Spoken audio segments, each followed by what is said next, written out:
Hi, welcome back, friends. I'm Kathy Brasby, and we will roll into the next lesson in our study of Ruth. Today, we will meet a new character, and we will start to look at a new word.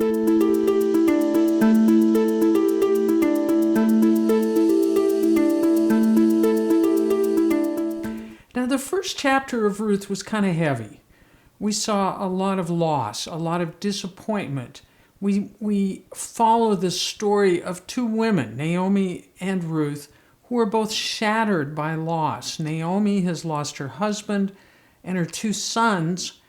Ruth has lost her husband, and she is also without any children. Their dilemma in that time frame is just gut-wrenching. And when we left them in our last lesson, they were returning to Bethlehem. This was Naomi's home. It wasn't Ruth's home, but they were returning to Bethlehem. Now, there's a word that I've hinted at a few times in our lessons.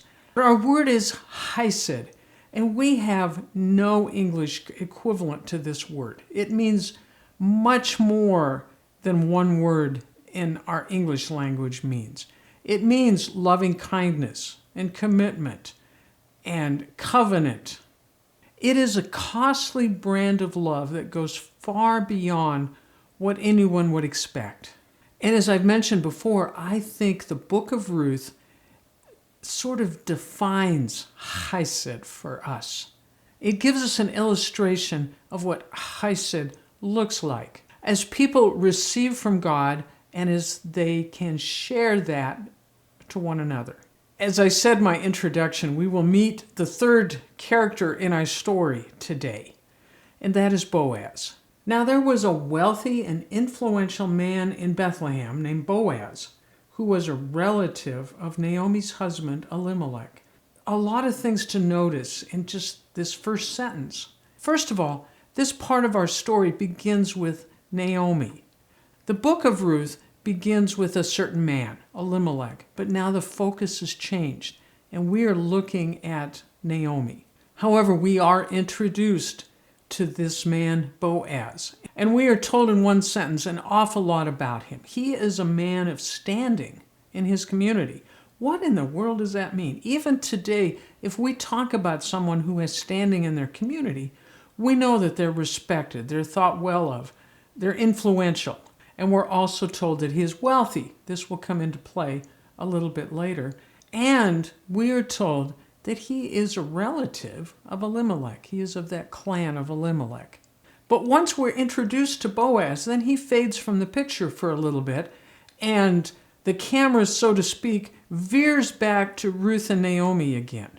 And we see Ruth is about to take on what their society could allow poor beggars to do. So let's look at verse 2. One day, Ruth the Moabite said to Naomi, "Let me go out into the harvest fields to pick up the stalks of grain left behind by anyone who is kind enough to let me do it." Naomi replied, "All right, my daughter, go ahead." What Ruth is describing here is gleaning. It is going out into the fields. It is picking up those grains which would fall to the ground as the harvesters are harvesting the barley. The harvesters would cut down those stalks, but some of the grains from the heads would fall to the ground. Mosaic law said that the Israelite landowners were to allow poor people to pick up just those grains of the wheat or the barley heads that might fall at the edge of the field. That's all that they were required to do to help those oppressed people who were fatherless, who were widows, who were foreigners. Ruth and Naomi pretty much fell in all of those categories. In that ancient culture, gleaning like this was a source of shame. It was a public display of your poverty. There was shame in picking up those little bits of grain at the corners and the edges of those fields. I mean, this is just barely living. It is like getting along on just recycling aluminum cans, and that's all you have. This was poverty at its lowest level. Well, you can imagine how difficult this had to have been for Naomi. She once was also a respected member of her society, and she comes back, and now she is forced, along with her daughter-in-law Ruth, to just scavenge for any bits of food they could find. For Naomi, there is a loss of dignity to allow Ruth to go out and glean. And added to that is the danger that Naomi knows there will be for Ruth out in these fields. Clearly, she will be unprotected by any man. That will be clear as she's out gleaning, wearing widow's clothing. Ruth is in a foreign culture. We are reminded of that in this verse, Ruth the Moabite. She is not going to be fully aware of just the subtleties of what could be happening around her. Certainly other poor people who are picking up those little grains of barley are going to try and push her aside. She is at risk for violence. It is clear to other people that she, by wearing widow's clothing, has no one to protect her. And it's clear that she is very poor. She is in danger in many ways. And Naomi knows this. Ruth is also at danger from the harvesters. Those harvesters got paid with grain. Half to a pound of grain a day would be their wage. They are also on the low level of the culture in Bethlehem. Not at the bottom, not like the gleaners who are picking up just single grains of barley, but definitely low level. You know about the pecking order. If someone appears to be below you in a class structure, they're an easy prey for you. The frustration that you may feel as a harvester, having so many people above you, you can take that out on those under you. The other thing that Ruth won't realize is that she is even in danger from the owner of the field, who possibly could expect something from her in exchange for these grains of barley. The owner of the field will have status, will have power. What will he expect in return? Ruth won't know. In some cases, he may just ask her to work. In some cases, he may seek out sexual favors. He certainly could misuse his power, and Ruth doesn't know at this point. So Naomi is aware of the dangers. But in the end, we can see what Naomi knows. She allows Ruth to go because there is no other way. They need food. Verse 3. So Ruth went out to gather grain behind the harvesters. And as it happened, she found herself working in a field that belonged to Boaz, the relative of her father-in-law Elimelech. When we see that phrase in the Bible, as it happened, that's code almost for us to say this isn't by accident.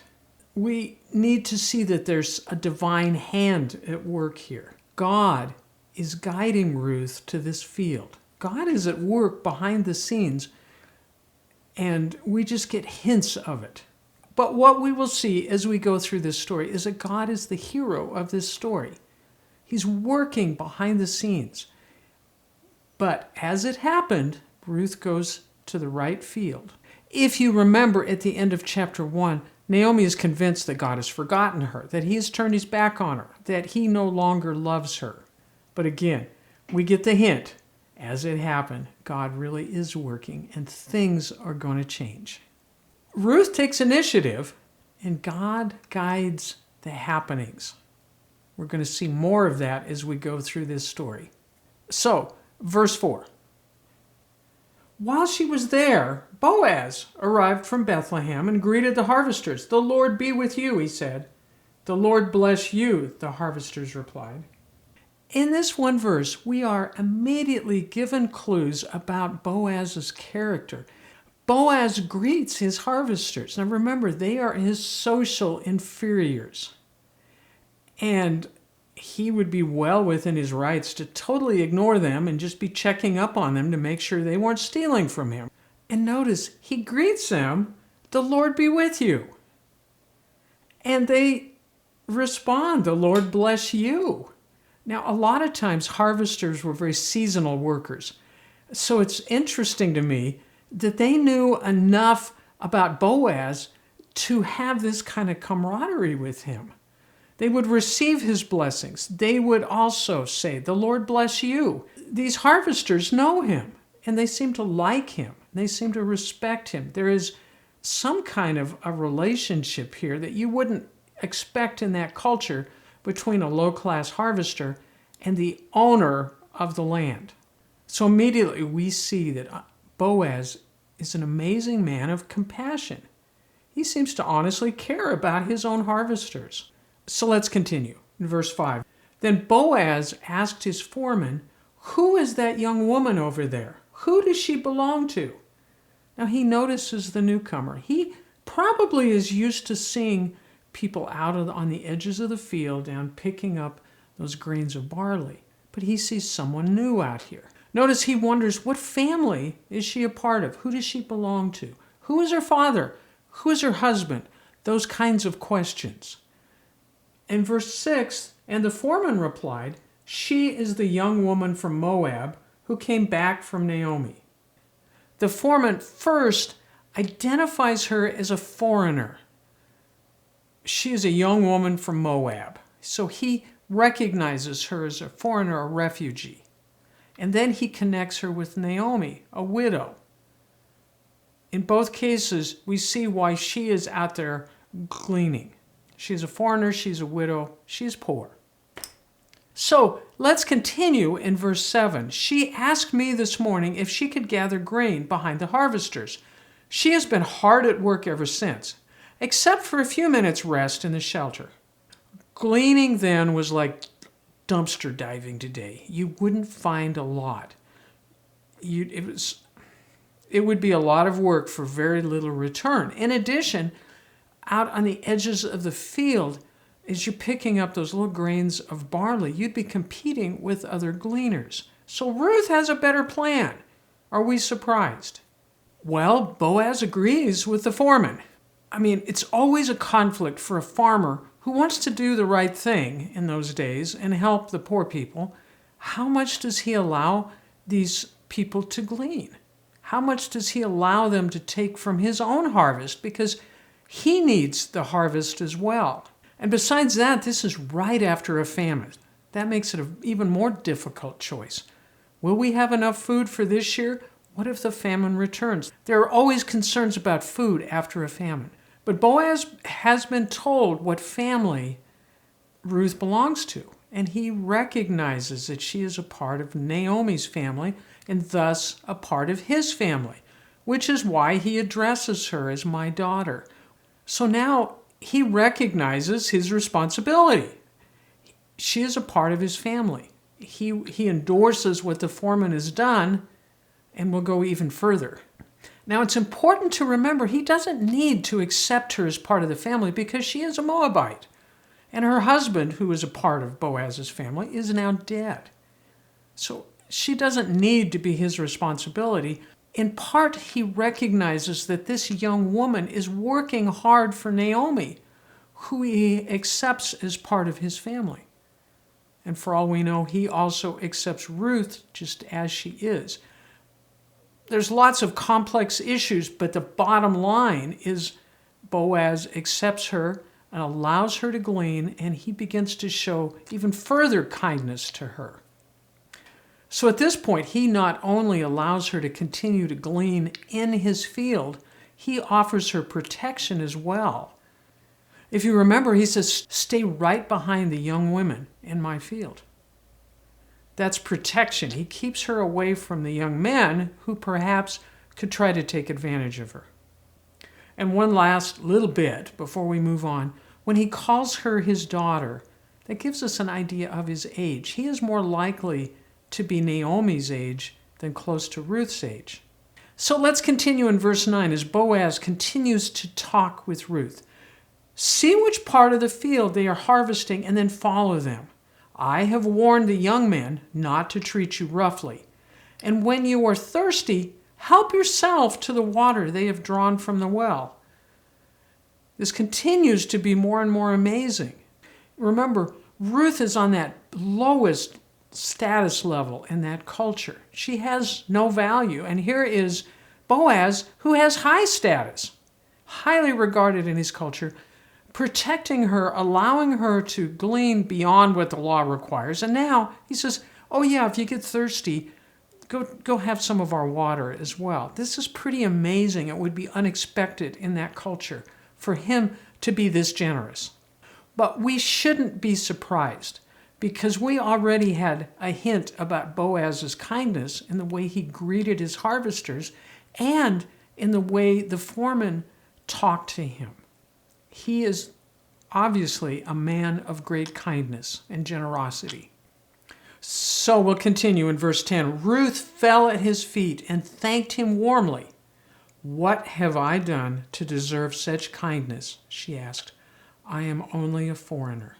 This is a bigger question than just moving along the plot of our story. She asks, "What have I done?" She could offer nothing in exchange for his kindness. She is aware of how much lower in social status she is than he. She has nothing to exchange with him. She is aware there might be something that he would expect, and she'd like to know up front if he is just giving kindness in exchange for something. Was he expecting some service? And as I said earlier, possibly even sexual favors. This wouldn't be unusual even in our culture today, sadly enough. And there's even a bigger question, not just a cultural one. What are we exchanging here? But there's a bigger one too that we as people of faith often wrestle with. What do we have to do to receive God's favor? That's the question we can sometimes ask. Like Naomi, we may think we haven't done enough. We've done something wrong and now God is angry with us, or he has turned his back on us. This was kind of where Naomi was at this point, and we can sometimes fall into that in our own faith walk. Have I done enough to keep God happy? I don't want him angry with me. And yet we're seeing a different picture here. Boaz reflects a little bit of the nature of God. Our story has been a little bit dark, with a lot of despair. We have seen two women that are just shattered. They are broken by grief and loss. And yet we've also talked about a light, how Ruth was a glimmer of light to Naomi. And we see here that Boaz is a glimmer of light to both Ruth and Naomi. So in our next lesson, we will look more at Boaz's response and his expectations. Thank you for joining me, and I hope you'll be back to see how Boaz responds to Ruth. See you next time.